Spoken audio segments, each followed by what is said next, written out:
السلام عليكم، ازيكم يا شباب؟ اخباركم ايه؟ يا رب تكونوا بخير. معكم احمد علاء واهلا بيكم في فيديو النهارده.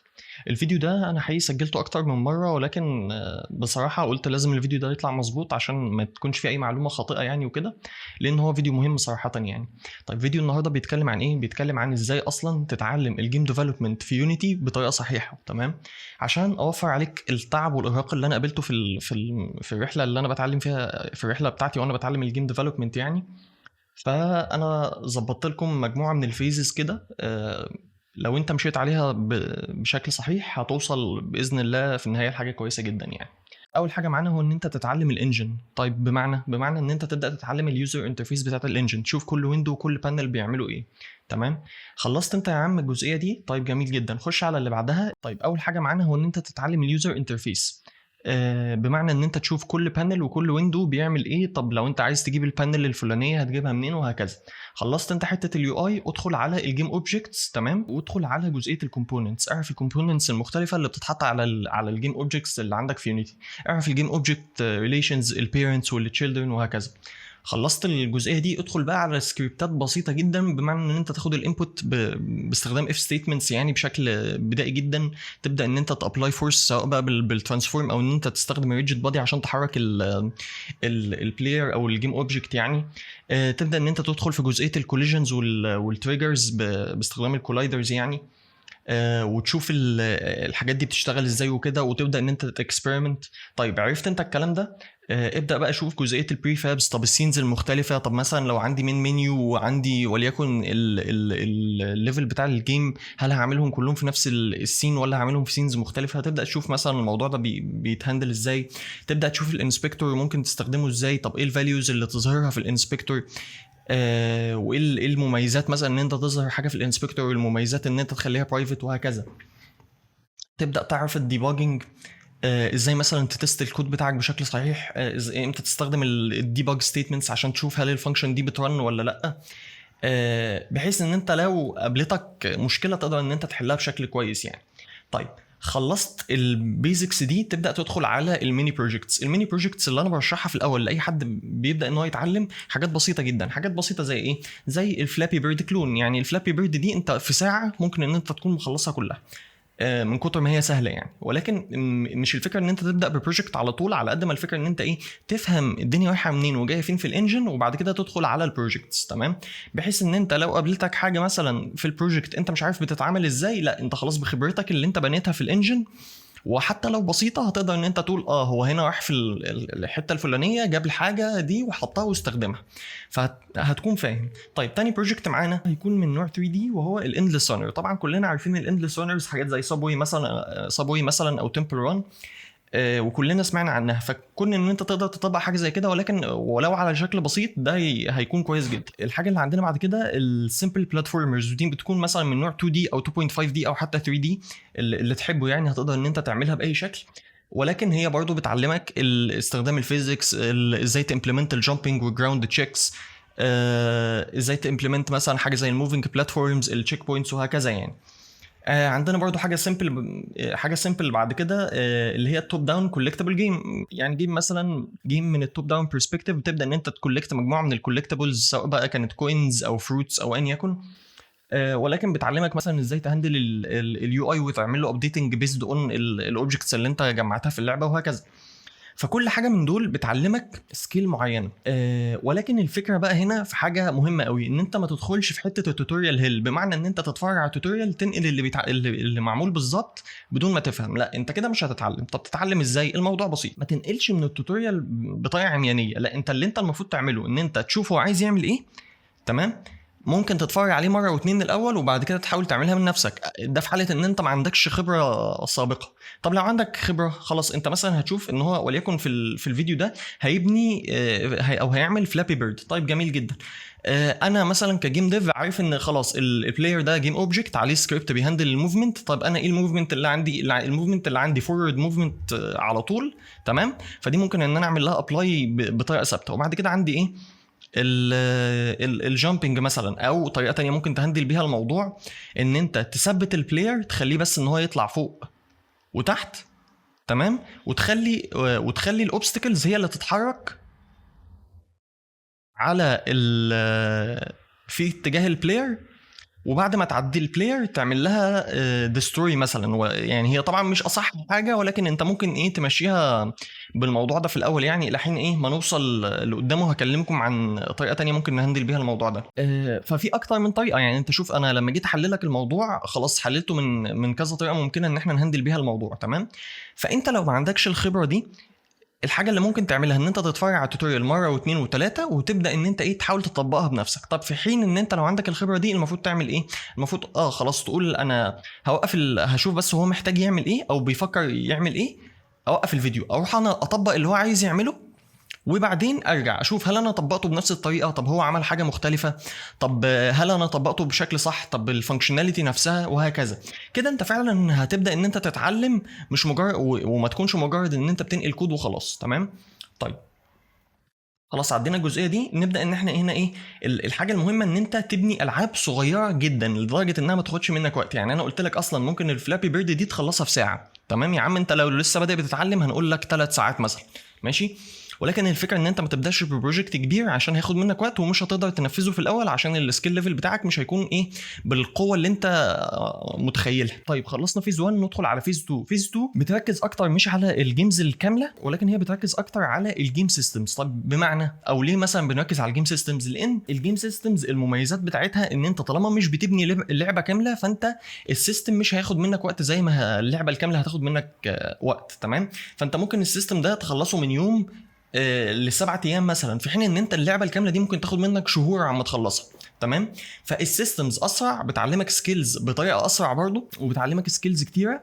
فالسيستمز مهمه، وفي نفس الوقت لما تيجي تحطها في البورتفوليو بتاعك برضو بتكون حاجه كويسه جدا. طب ايه نوعيه السيستمز او ايه الاهداف بتاعتنا الاول من الفيز دي؟ ان احنا نبدا نبيلد يوزبل ريوزبل سيستمز، يعني سيستمز احنا ممكن نستخدمها في البروجكتس اللي احنا هنشتغل عليها قدام.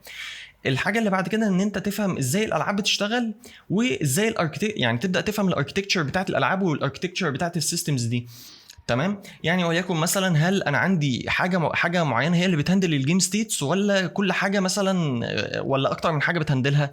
يعني مثلا حاجه زي الجيم مانجر، انا متعرف ان انا بيبقى عندي جيم مانجر واحد هو اللي بيهندل الجيم اند مثلا، او الريستارت او هكذا، تمام. ما بيكونش عندي اكتر من جيم مانجر، او ما بيكونش عندي اكتر من سكريبت بيعمل نفس الوظيفه.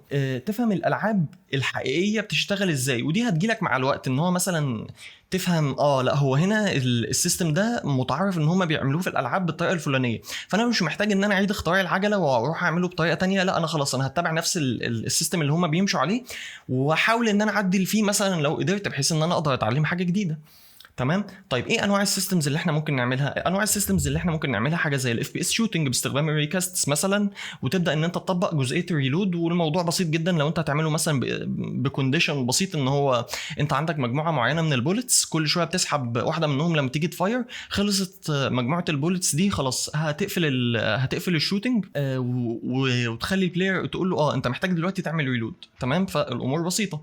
بدل ما كنت بتاخد الحاجه الثانيه اللي عندنا بعد كده، بدل ما كنت بتاخد الانبوت باستخدام اف ستيتمنتس مثلا، او باستخدام الطرق البيزك او الطرق التقليديه، لا انت ابدا خده مثلا بالنيو انبوت سيستم اللي هو باستخدام الاكشن مابس. وده طبعا بيكون احسن في جزئيه ايه، مثلا ان انت لو هتعمل لعبه كروس بلاتفورم، فتقدر ان انت تحط لها الكنترولز بتاعتها باستخدام الكنترولر مثلا، او باستخدام التاتش سكرين، او باستخدام البي سي. فالنيو انبوت سيستم سكيل مهمه جدا ان احنا نتعلمها. طيب عندنا ايه بعد كده؟ عندنا ثيرد بيرسون موفمنت كنترولر. دي برضو حاجه مهمه جدا ان انت تعرف ازاي انها بتتعمل، لان انت هتلاقيها في جميع الالعاب، او يعني في جميع الالعاب الثيرد بيرسون دايما بيكون في ثيرد بيرسون كنترولر، حتى ولو بسيط، ولكن لما تتعلم ازاي تعمله دي بتكون سكيل كويسه جدا بالنسبه لك. بدل ما كل الحاجات اللي انت عملتها تكون فيرست بيرسون بس، لا انت كمان دخل معاها الثيرد بيرسون، الموضوع هيكون بالنسبه لك احسن.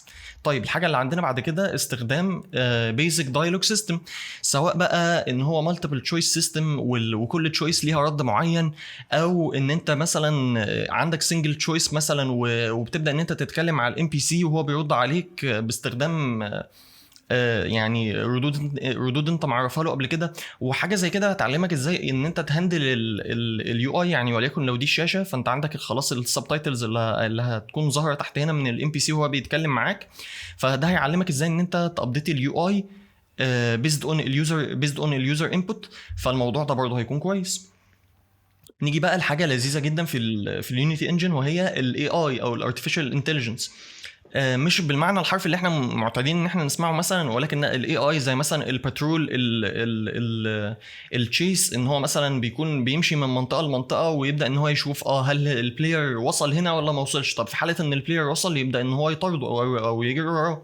في حاله ان هو لقى البلاير او مسكه يبدا ان هو يعمل له الاتاك او دخل في الرينج بتاع الاتاك. فانت تفهم امتى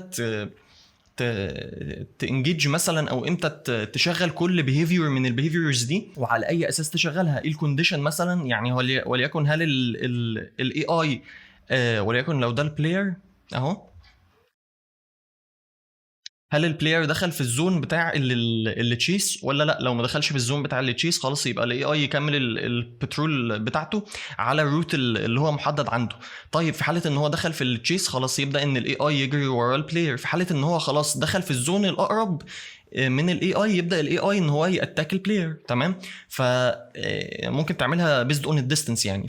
فدي بالنسبه للاي اي behavior. حاجه عندنا بعد كده وهي الهيلث والدامج والريسبون، ودي انت ممكن تهندلها باستخدام السكريبتابل اوبجكتس. وانت لو ما بداتش تستخدم السكريبتابل اوبجكتس فانا انصحك ان انت تبدا تستخدمها، لان هي مهمه جدا وحقيقي هتساعدك كتير في الشغل. ان ممكن حاجات انت بتفكر فيها اللي هو ازاي انا هعمل الطريقه دي، طب ازاي انا هحفظ الداتا دي، طب ازاي اخلي وليكن الكلاس ده مختلف عن الكلاس التاني. لو انت عندك مثلا 2 ويبن كلاسز مثلا وعايز تحط الكلاس بولتس اكتر من التاني او هكذا يعني، او يكون عنده بروبرتيز او كاركترستكس مختلفه.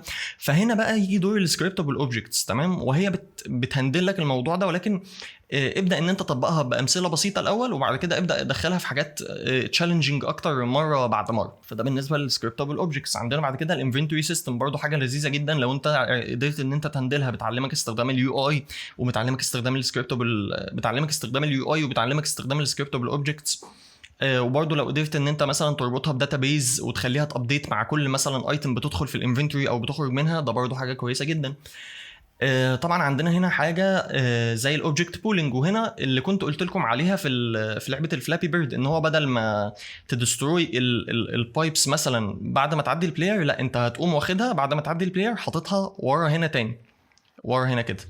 فده باستخدام الاوبجكت بولينج، ان انت عندك بول من البايبس وبتبدا ان انت تستخدمه مره ورا الثانيه. تمام. وفي نفس الوقت الاوبجكت بولينج ده ممكن ينفع معاك في حته الاندلس رانر، ان هو لو انت عندك الرانر هنا كده وعندك الرودز من تحته كده، فبدل ما تخليه هو اللي يطلع قدام ويجري، لا انت هتخليه هو ثابت في مكانه والرودز هي اللي بتجري وراه والرودز هي اللي داخله عليه بالشكل ده. طيب في حين ان الرود ده خلاص وصل هنا، هتبدا ان انت تشيله وترجعه هنا مكانه تاني، بحيث ان هو الطريق يهيئ للبلاير ان هو اندلس. تمام. فده بالنسبه للاوبجكت بولينج. تبدا تعمل ويف سبونر، ولكن ده حاجه ادفانسد قوي، ولكن لو قدرت ان انت تعملها ده هيكون شيء كويس. ان هو ان انت عندك مجموعه من الانيميز ومع مرور الوقت او بعد مده معينه يبدا ان هم يعملوا سبوننج اكتر وانواع مختلفه من الانيميز، وكل انمي مثلا بابيليتي مختلفه، ومع مرور الوقت يبدا ان هو يعمل سبوننج لانواع اصعب وهكذا يعني. فالموضوع فعلا لو قدرت ان انت تشتغل بحته السيستمز دي بطريقه كويسه، ده هيديك ماركتنج كويس لنفسك. لما انت تنزلهم على لينكد ان مثلا او على h.io او على حتى اليونيتي اسيت ستور، هيديك برضو اكسبيرينس كويسه جدا، لان انت بتطبق حاجات كتير في وقت قليل. مش مقارنه مثلا ان انت لو بتعمل لعبه كامله ممكن اللعبه دي تكون حوالين كور لوب معين وانت بتاخد وقت عامه تخلص مثلا حاجات زي المنيوز او اليو اي وحاجات زي الميوزك وبقيه الجوانب التانية اللي موجوده في اللعبه، في حين ان انت لو مركز بس على البروجرامينج او الديفلوبمنت بتاعت السيستمز فده هيعلمك بشكل اسرع. طيب فالقوانين اللي عندنا في فيز 2 هو ان انت اعمل سيستم واحد كل مره، وما تعملش العاب كامله دلوقتي، وبعد كده خلاص خلصت السيستمز ادخل بقى في البروجكتس. والسيستمز هتفيدك اكتر من البروجكتس لو انت عملتها بشكل صحيح، ان هو ما تاخدش منك وقت كبير في كل سيستم، فبالتالي هتتعلم حاجات اكتر في وقت اقل. تمام. فخلاص احنا كده خلصنا فيز 2، ننزل لفيز 3 وهي سمول كومبليت جيمز. خلاص انت هنا خلصت جزئيه السيستمز، معاك اكسبيرينس كويسه، معاك بورتفوليو كويس، ابدا بقى اعمل فول بروتوتايبس او فول ديموز مثلا. فبالتالي هتهندل الموضوع ده ازاي؟ احنا قلنا خلاص احنا هنعمل ريوزابل سيستمز، فبالتالي هتاخد السيستمز اللي عندك دي تبدا ان انت تعمل لهم كومبايننج فبالتالي خلاص يبقى انت عندك هنا اكتر من سيستم، يبقى انت يعتبر معاك لعبه. تمام، تبدا تعمل لهم بوليشنج، خلاص تظبط فيهم الباجز اللي موجوده، تظبط الايرورز اللي هتظهر لك وهكذا، وبعد كده تخلص البروجكت. فبالتالي انت هنا عندك خلاص يعني بروجكت كامل. طيب ايه انواع البروجكتس اللي انت ممكن تعملها؟ انواع البروجكتس اللي انت ممكن تعملها حاجات زي التوب داون شوترز، الميني دانجن كرولرز. التوب داون شوترز خلاص هتستخدم التوب داون كنترولر اللي عندك، وتبدا تعمل مثلا شوتنج باستخدام الريكاستس، او لو هتعمل بروجكتايلز وتبدا تحط عليهم فورس وهكذا. الميني دانجن كرولر دي هتعلمك مثلا ازاي ان انت تعمل بروسيدورالي جنريتد رومز، وممكن تدخل فيها الويف سيستم. الثيرد بيرسون ادفنتشر بروتوتايب هتعلمك ازاي تستخدم الثيرد بيرسون كنترولر اللي عندك وتبدا تعمل مثلا بلاير بروجريشن بطريقه معينه، ان هو يروح من اريا للاريا الثانيه وهكذا. ال 3 to 5 ليفل بلاتفورمر، ان انت مثلا تخلي كل ليفل اصعب من الليفل اللي قبله، بحيث ان هو يكون فيه دايناميك بلاير بروجريشن، وتبدا ان انت تضيف مثلا ابيليتيز زي الداشنج او الدبل جامبس او الوول جامبس، بحيث ان انت تبدا تصعب الموضوع على نفسك، فبالتالي تتعلم. وعندنا بعد كده السمول اف بي اس ويف بيزد، فطبعا هتدخل فيها الفيرست بيرسون شوتنج سيستم، وهتدخل فيها الويف سيستم اللي احنا اتكلمنا عنه. تمام، ولكن المهم هنا ان انت تخلي السكوب بتاع البروجكت صغير، بحيث انها ما تاخدش منك وقت طويل، فما تحسش ان انت خلاص حصل لك بيرن اوت فبالتالي تركن البروجكت وما تكملهوش، لان كلنا وقعنا في المشكله دي. حاجه مهمه ان انت زي ما اتفقنا تستخدم السيستمز اللي انت عملتها تستخدمها في البروجكت بتاعك، لان ده هيساعدك ازاي ان انت تفهم الكوميونيكيشن اللي بيحصل ما بين السيستمز ده بيتم ازاي، وازاي بيتم بطريقه صحيحه.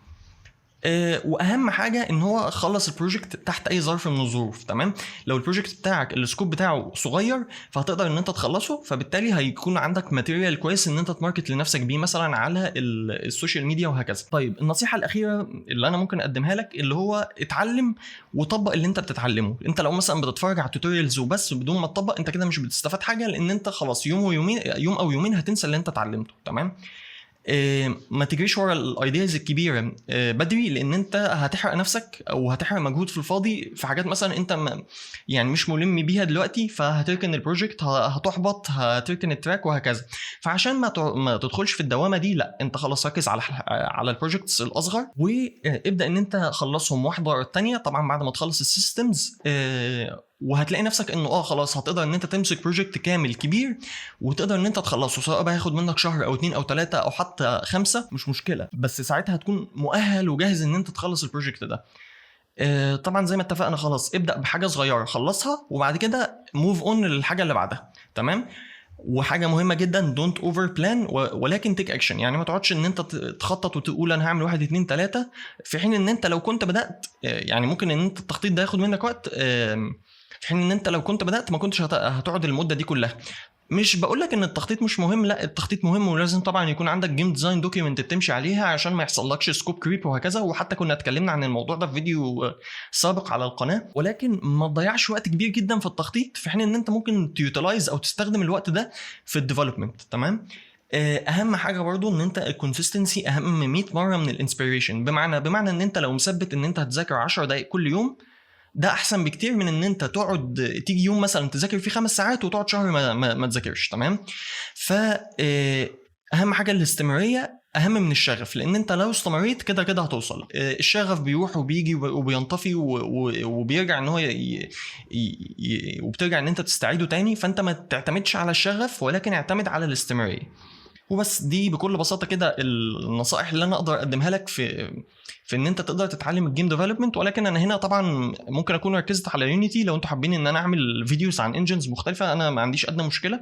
وحابب طبعا ان انا اسمع رايكم في الفيديو ده في الكومنتس. وما تنسوش تشتركوا في القناه وتفعلوا زر الجرس عشان يوصلكم كل جديد، وتسيبوا لي لايك على الفيديو وتشيروه في كل مكان عشان اكبر عدد من الناس يستفيد. وبس اشوفكم باذن الله في الفيديو اللي جاي، والسلام عليكم ورحمه الله وبركاته.